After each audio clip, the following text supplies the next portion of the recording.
But first, maybe it's the easiest way to explain why business is very different from economics and politics.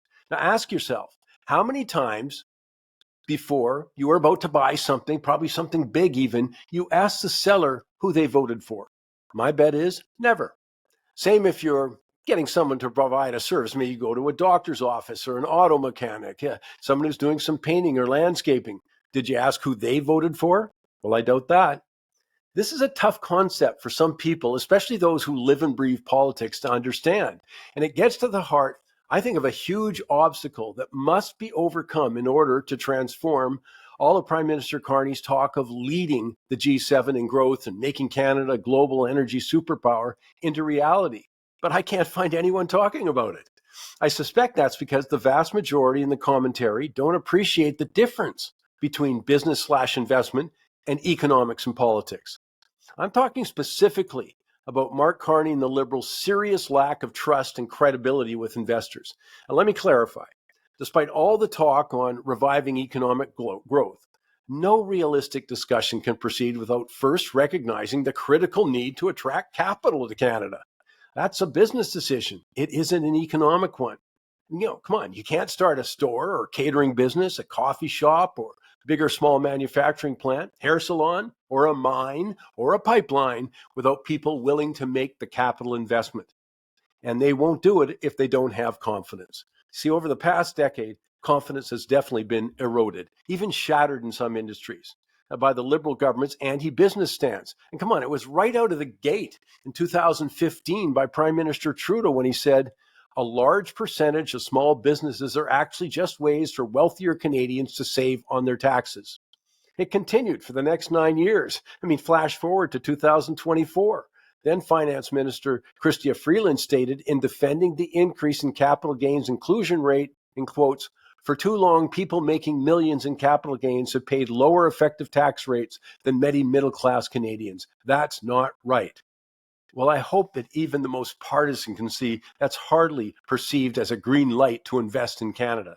And there are a ton of other examples. I'll tell you this, though. Investors haven't forgotten the Northern Gateway pipeline.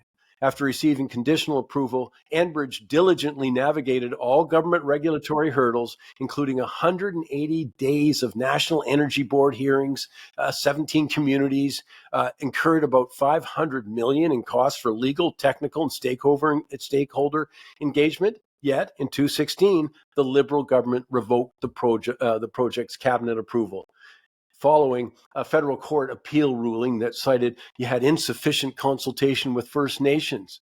Come on, 4 to 5 Indigenous bands along the route supported it. And then, of course, Prime Minister Trudeau just killed any thought of that project with the oil tanker ban in BC's North Coast, and it remains in place.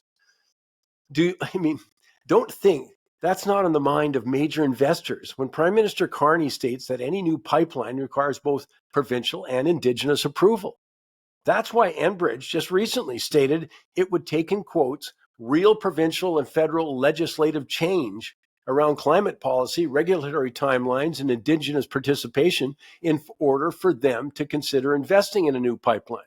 You can sum up the whole problem with attracting capital for resource development in the old expression, once bitten, twice shy.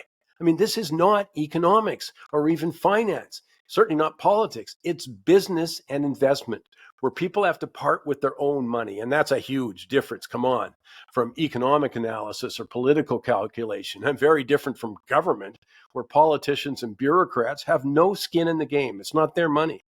The Liberal government has a big confidence problem that Mark Carney and certainly no returning Liberal MP have acknowledged, which makes all the talk of leading the G7 economically or being an energy superpower, puts it as wishful thinking at best, at least until the Liberals acknowledge the problem. And maybe the Prime Minister does behind closed doors, but I'll tell you, it's difficult publicly when you are the problem. With the exception of Mark Carney, come on, companies see many of the same Liberal MPs who for 10 years made Canada an inhospitable place to invest. New regulations, new taxes, anti-business rhetoric, well, that was the norm with cabinet ministers like Chrystia Freeland or Jean-Philippe Champagne, Sean Fraser, Stephen Guilbeault, Dominic Lebon, and they're all still there. They're the people who last year at this time were aggressively pushing an increase to the capital gains tax, but now have reversed course. and pretend like it didn't happen. As the federal election proved, well, that works for some people in politics, but that's a much bigger obstacle to overcome when it comes to getting investors to part with hundreds of millions, even more, of dollars or more. I mean, I think Canada has a massive opportunity in oil and gas, critical and other minerals, and we refuse to take advantage of in the last decade, but that opportunity is there. And I can tell you from direct personal experience, it's not going to be easy to attract the needed capital, especially when there are so many alternative places to invest money with governments who welcome capital in the resource sector. And that now includes the US.